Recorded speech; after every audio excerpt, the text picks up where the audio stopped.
Hi, and welcome to my channel. I'm a Central Texas gardener in Zone 8B, and in today's video, I wanted to just share what's going on in my garden and maybe offer a few tips and tricks that I've incorporated that could help you moving forward. I hope you guys enjoy it. So I've got a lot going on in this corner here, but I wanted to start with the Lindheimer's Senna, and that is this yellow flowering shrub here. This is a new to me plant. I put it in earlier this year. It flowers August through October typically, and it gets about 3 to 6 feet in height and spread. And have I given it enough room here? Probably not, but my spacing struggle is real sometimes. So it's sort of flanked by this gomphrena here. There's just two different varieties of gomphrena, and these have been such a staple this year for me in my hot Texas garden, and so very drought tolerant annuals, and I definitely plan on having them next year as well. Behind me here, this shrub is a Texas kidney wood, and they also flower, although I have two of them, and neither one is flowering right now, and so I don't know if something's up. I put them in last year, and so I don't know if it's just part of them getting established, if they're not getting enough sun or too much water, not enough water.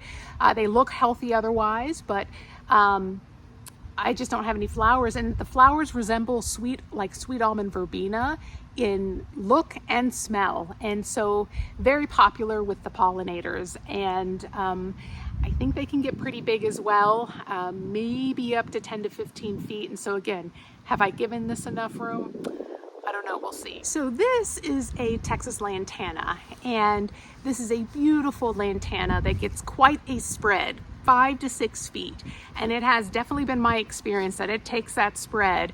It can get that tall, but I've not seen it maybe above 4 feet in my garden bed. But what a bright flower and shrub to have, and everywhere I have it, it just seems to just brighten up that garden bed. This plant is a domesticated rue, and this is a new to me plant. It is a small shrub or herb, actually, I think. Gets about 2 to 3 feet in height, is an evergreen, very drought tolerant. We don't use it as an herb anymore, and I think that parts of this plant can be toxic or maybe even cause skin irritation in some people, but it is an important host plant for the swallowtail butterfly, and I've not seen a ton of swallowtail activity on it yet, but maybe I'm just missing it. So the sea of blue behind me is mealy blue sage, and there are about 3 plants here. And these get about 3 to 4 feet in height and spread, though you know how it is with these Texas natives. They sometimes can get a lot bigger if they're happy, but very drought tolerant plant, and has been a huge workhorse in my Texas garden. I have mealy blue sage in almost all of my garden beds. The pollinators love them, and they really are a low maintenance plant. I don't really water them. Once they're established, I've maybe watered mine once every 6 weeks if I feel like we haven't had any rain. And so maybe this summer I've watered my established mealy blue sages a couple of times. So here is the entire garden bed. And I wanted to point a couple of things out. I've got a gutter up here, which I think is important because if I didn't have it, all that water from my roof would just drop onto my garden bed and wash out all my mulch. So I did add a gutter, and then I have a downspout that goes to a rain barrel. This is kind of small, so it doesn't take long to fill up.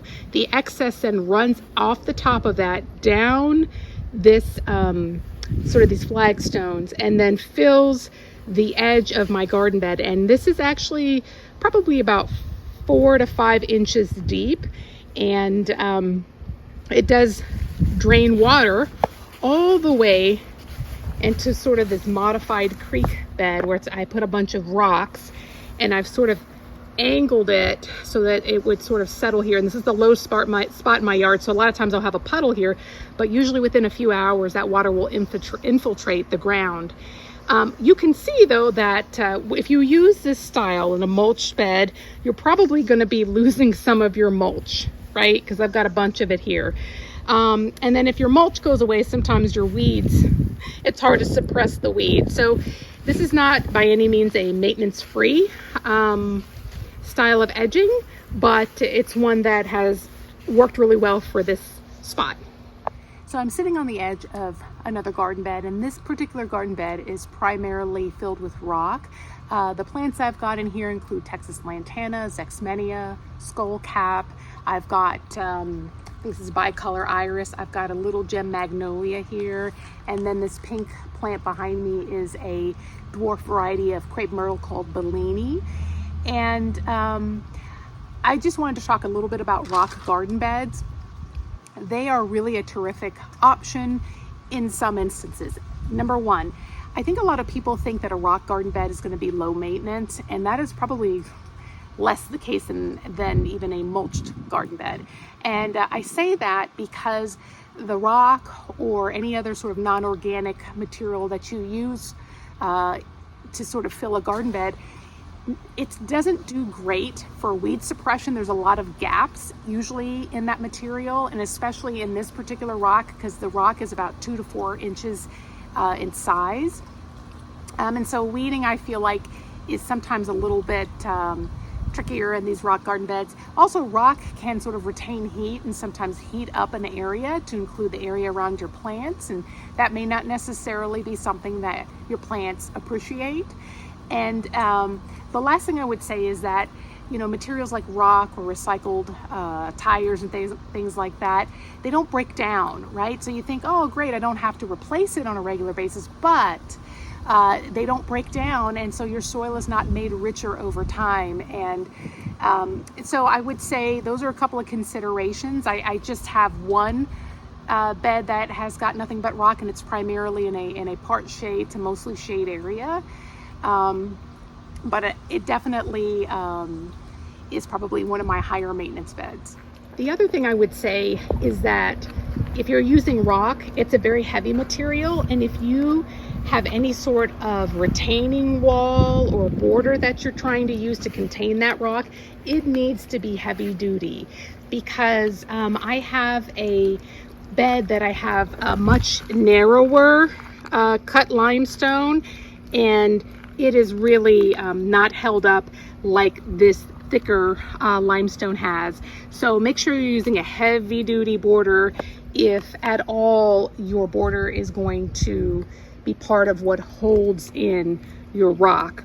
The other thing I would say is you need to make sure you've got drainage, right? So that the if you get a heavy rain, your plants aren't just sitting in water. There's several drainage points that allow for good water removal from those plants. All right, so I will give you a close-up of these couple of garden beds. Just wanted to kind of give you a lay of the land so you kind of are oriented as I talk about these different things. So you can see I've got a huge lawn. Not proud of it. I'm trying to shrink this by about 1,300 square feet, starting from this kind of corner perimeter. And so stay tuned, because next month I begin work on that progress. I did get approved through the HOA for those of you who have watched previous videos and were wondering how that went.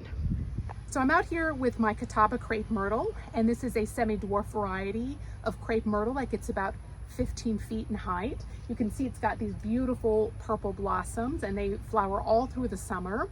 But I'm currently struggling with an aphid infestation, and this is pretty common with crepe myrtles.